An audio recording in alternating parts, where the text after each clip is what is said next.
found out that he had a condition called tricuspid atresia when I was 20 weeks pregnant with him, and it basically means that his right side of his heart didn't develop properly. So we had prepared for surgery. We were told that he would need a total of 3 different surgeries throughout his life before he became the age of about 3 years old. So we were prepared for that. When he got over to Riley, as soon as he was born, they ran some more tests on him just to make sure that they had diagnosed his condition properly.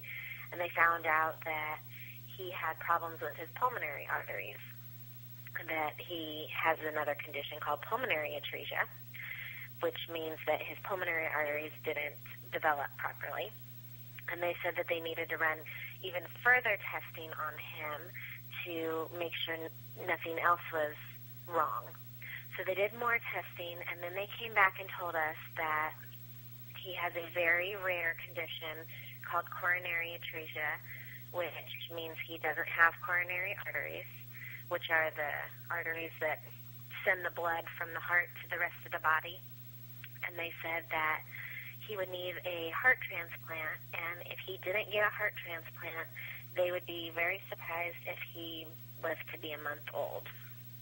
And when he was 20 days old, he got his heart transplant.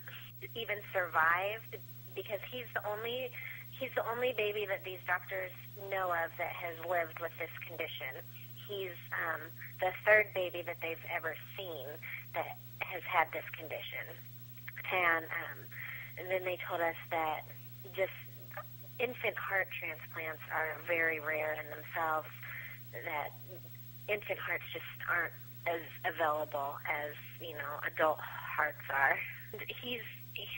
His care is going to be ongoing for the rest of his life. He's going to be on life-sustaining medications. He'll have to be on those for the rest of his life to make sure that his body doesn't reject his heart. He'll have to come for visits back to the hospital to check on his heart to make sure that no signs of rejection have started. He'll have continuous biopsies of his heart, and the care is it's going to be ongoing for the rest of his life. Only on 18 medications, and the majority of them are covered by insurance except for the 3 major ones that he needs. They're his anti-rejection medications. LPD has been wonderful as far as just the support that they've given us and allowing Blake to have the time off of work that he needed. With them donating money, their time, they've made T-shirts for Caleb that they all wear. It's a wonderful, wonderful department. They've just been so awesome in this whole thing, so understanding and helpful. Our church had taken it upon themselves to do something for us, and it just kind of exploded into this huge benefit they've got so much stuff that they've got going on with bands and bake sales and an auction, and they just had started planning it, and it just took off from there. The hope is that the money would help us with the medical expenses.